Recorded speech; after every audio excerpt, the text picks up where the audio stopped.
Bonjour et bienvenue dans ce nouveau tuto tableau pratique où nous allons apprendre à créer un diagramme de Gantt.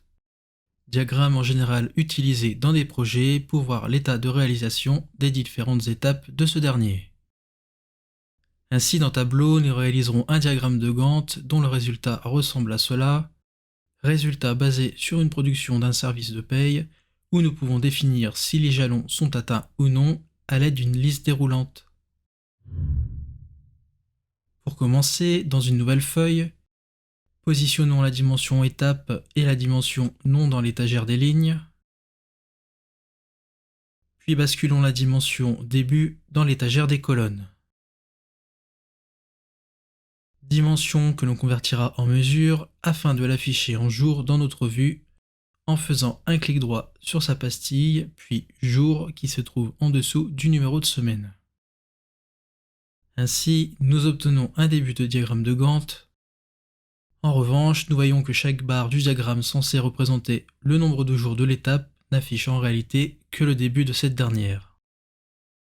Pour pallier à cela et se rapprocher davantage d'un vrai diagramme de Gantt, nous allons créer un nouveau champ calculé, champ que l'on appellera durée,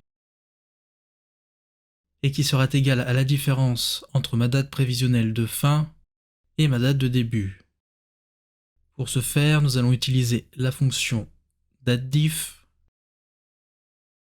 où je veux le nombre de jours, donc day,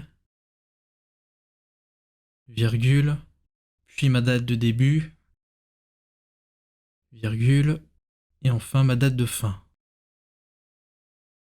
Fermons la parenthèse. Je vois que notre calcul est valide, cliquons sur OK. Faisons glisser notre mesure qui vient d'être créée dans notre repère taille afin de faire apparaître pour chaque étape de notre projet la durée de ce dernier dans une barre horizontale dédiée. Affinons notre barre grâce au repère taille, puis ajoutons une liste déroulante de cases à cocher qui nous permettra de colorer en vert les étapes qui sont terminées et en rouge celles qui ne le sont pas.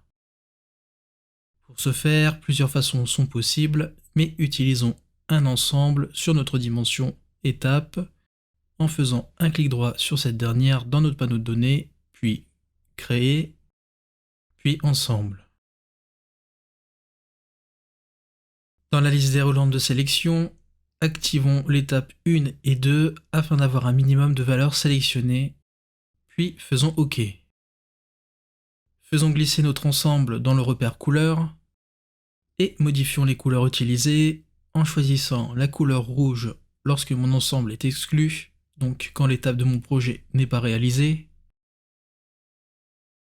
et prenons la couleur verte lorsque mon ensemble est inclus, donc quand l'étape est effectuée. Une fois effectué, cliquons sur OK pour prendre en compte nos modifications. Enfin, affichons notre ensemble dans une fiche en cliquant sur ce dernier dans le panneau de données, puis afficher l'ensemble. À droite de notre écran, une fiche apparaît, fiche que nous allons faire glisser sous nos repères.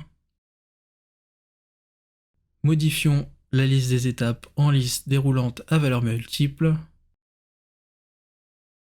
Ainsi, lorsque je sélectionne ma liste déroulante, je peux cocher, décocher les étapes de mon projet qui sont réalisées ou non, et grâce à mon ensemble, colorer automatiquement ces derniers dans notre diagramme de Gantt.